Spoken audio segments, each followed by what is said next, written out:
अस्सलामुअलैकुम मेरा नाम है मकसूद वीर तुसा रहते पे यूट्यूब चैनल सर एक मुंडा आज असा वदे इड्डे उड्डे ते आज हलवे पकदे पे सर चावल पकदे पे फलाण थींदा पे ढिंगण थींदा पे ये थींदा पे वो थींदा पे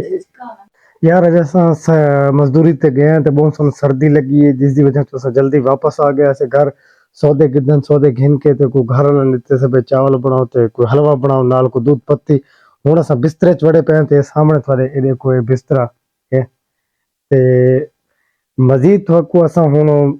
थोड़ी देर तो बाद असा अपने हलवे दा दीदार करे सो तुसा खावणा होवे तो सारे कमेंट च तुसा जवाब देसो असा थोड़े घर हलवा पहुंचा दे पर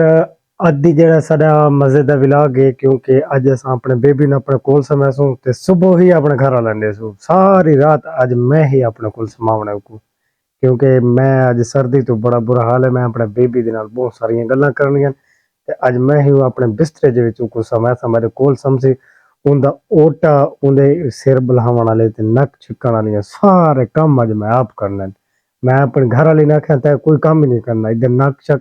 मैं आप छिके सा मत्थे बुलाया तो सिर ही बुलाया सा हुण सारे बेबी तैयार हो गई है सारे कोल सम्मण वास्ते ते बेबी आंदा पिया ते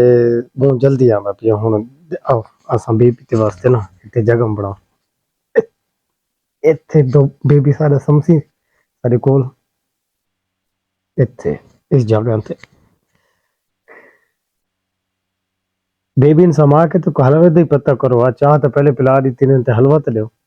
हलवा नहीं खावना असा नाल तुसा दे पे सो पे पीछे के दिया निजाम है असा यार गरीब जे बंदे आ ते देहाती माहौल वाले बंदे हैं इस वजह तो सारे यार निजाम होंदे बहरल जे दिए है अल्लाह दा लख लख शुक्र है बहुत ठीक ठीक ते बेबी साडा हुण आ गया है साडे कोल तुसा देख सकते हो नजर आंदा पिया सी हुण असां बेबी दे नाल वड़दे हैं बिस्तरे च रजाई च वाड़ू ताकि सर्दी ना लगे उको आजा भाई आजा भाई आजा रजाई का तोते ये बेबी तो मेरी वेलवेट दी रजाई है वेलवेट दी कलर भाव ये ही है रजाई बहुत गर्म है बेबी सुता पिए अज असां इधर सुनो अपने कोल समय सो सारी रात मेरे कोल समसी ते असां थोड़ा गप्पा सुनाई रहा अपने सारे वीवरां नो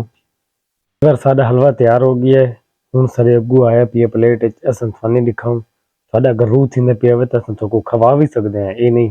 सिर्फ कमेंट च दसना है भाई तुसां किथे किथे साडी वीडियो दे पे हो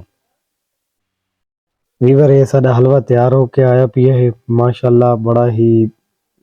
गरी ओ मेवदराक ये होता है मेवदराक गरी हलवा सूजी वाला गुड़ वाला बेहतरीन बड़ा ही मजेदार ज़ायका आंदा पिया और मज़े की गल थानू होर दसावां भाई ये देसी घ्यू विच तैयार थियो है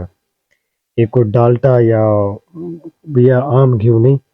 देसी घ्यू तां तो इतनी देर लगी है मेरे अब्बा जी और देसी घ्यू विच इसनू तैयार कीता है माशाल्लाह मेरे वालिद साहब बहुत अच्छा ही हलवा बनाते हैं घर दे विच देसी घ्यू दा ते असां बड़ा ही शौक नाल खांदे हैं हुण असां सुबह दा भी रखा है नाश्ते नाल सुबह हलवा खासूं ते चावल ते बड़ा ही मज़ा आंदा बहुत मज़ा आंदा है बहुत ठीक चस करींदा है सवेरे ठंडा ठंडा हलवा होवे ना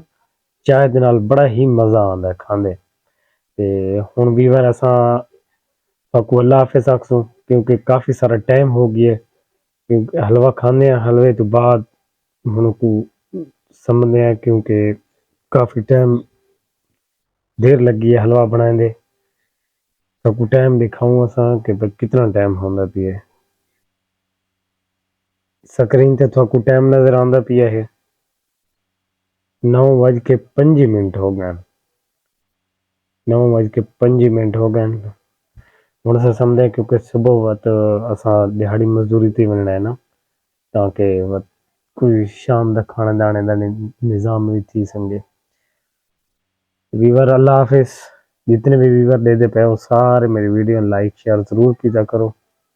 बड़ी मेहरबानी हो सी कम से कम लाइक शेयर ज़रूर लाजमी किया करो शुक्रिया अल्लाह हाफिज़।